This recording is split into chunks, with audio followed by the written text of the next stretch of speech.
The summer of 1940 was unlike any other in England's memory. The fields below were still green, peaceful, touched by sunlight.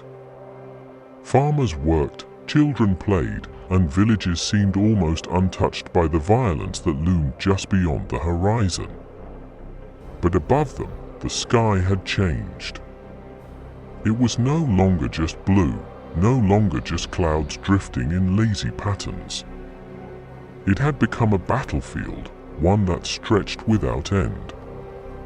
I was there, as I always am. The Phantom Aviator. A ghost of war, scarred by wounds that never heal, bound by a curse older than the machines I fly. I carry no flag. I belong to no country.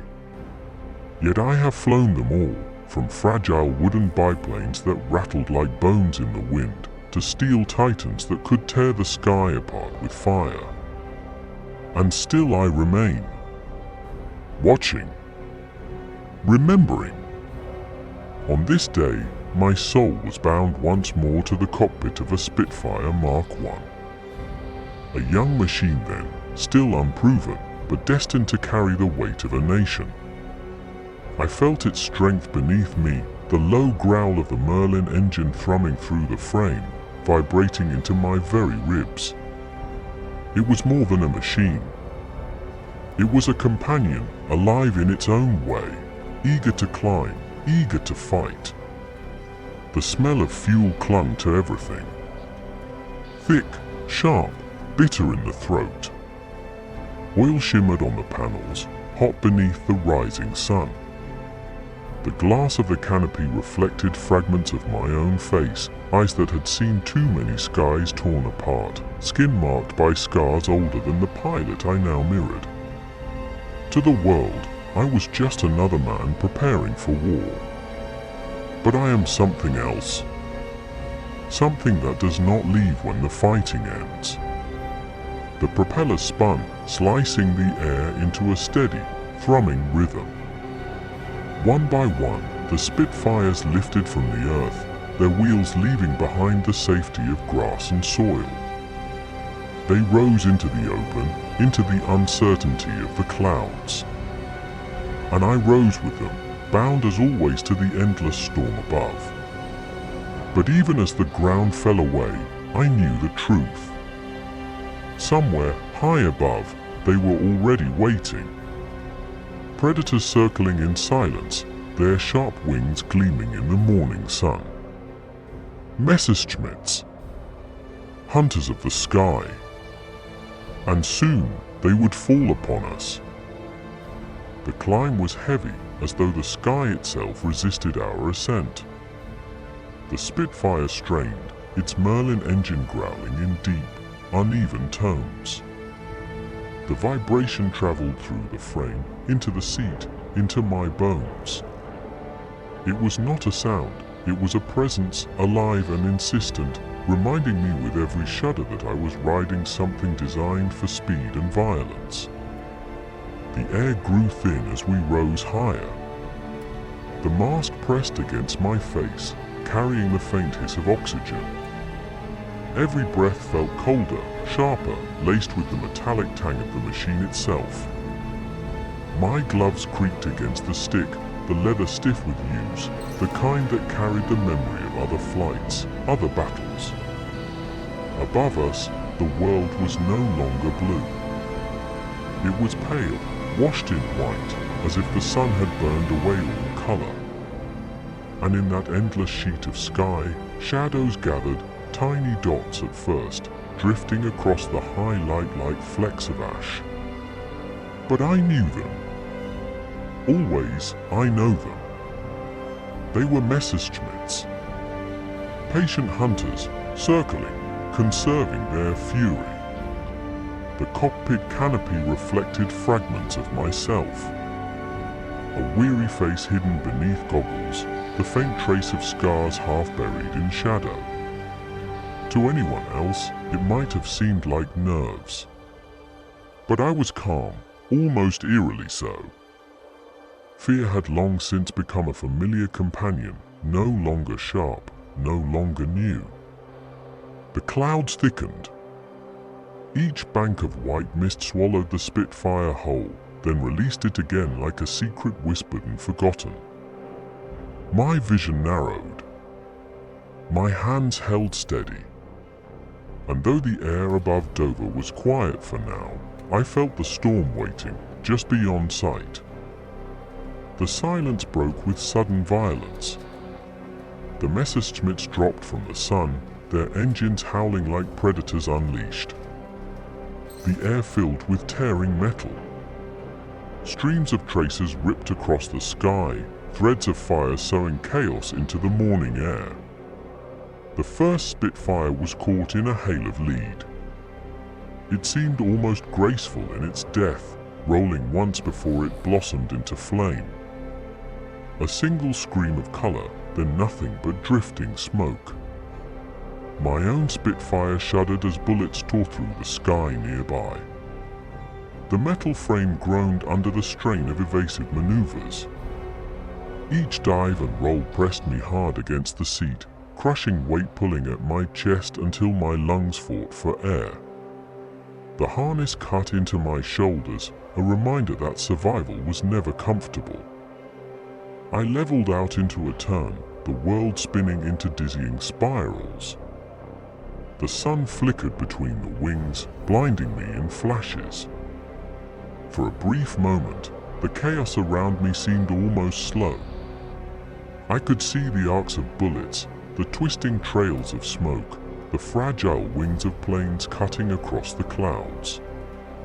The Spitfire's guns roared in answer, rattling the frame with each burst.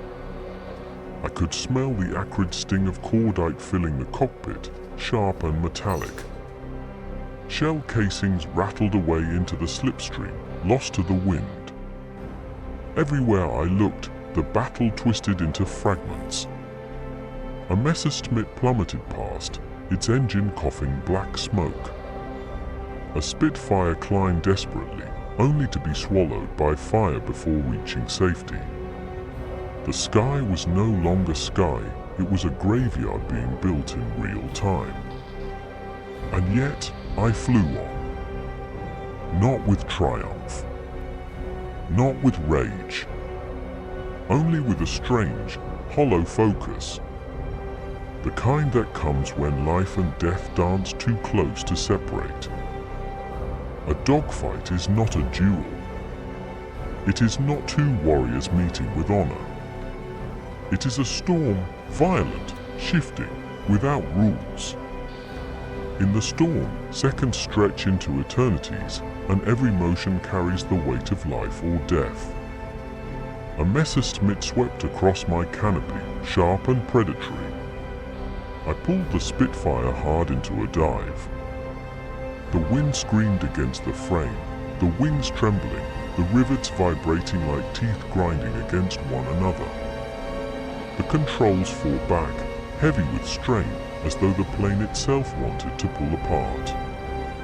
For a moment, I thought it would. The airframe groaned, threatening to snap. My vision darkened at the edges, the pressure of gravity dragging me down, trying to smother me into unconsciousness. But still, I held. My body screamed, my breath caught in shallow bursts, but my hands remained locked, forcing the Spitfire to obey. The Messerschmitt arced above, rolling inverted, its silhouette sharp against the pale sun. The hunter closed in. I saw the flicker of muzzle flash, streams of death tearing past, close enough to rattle the wings. Then came the chance. A heartbeat of clarity. He passed too low, too close, and his belly filled my sight. The crosshairs aligned as if the world had slowed just for me. I fired. The guns roared, the vibration shaking every bone in my body. Tracers reached out, striking the enemy's frame. The Messerschmitt jolted, its engine coughing smoke, then bursting into sudden flame. The pilot bailed, a small figure tumbling into the void. His parachute opened, fragile against the chaos, drifting slowly toward the sea. But there was no time to watch. No time to reflect. Another shadow was already descending from above. The dance never stopped. By midday, the battle had broken the sky itself. Smoke smeared the horizon. Flames drifted where machines had fallen, black scars stretching across the channel. Oil shimmered on the waves below, glinting like spilled blood. Parachutes hung in the distance, limp and helpless, prayers carried on the wind. Some pilots would reach the ground. Others would meet the sea in silence.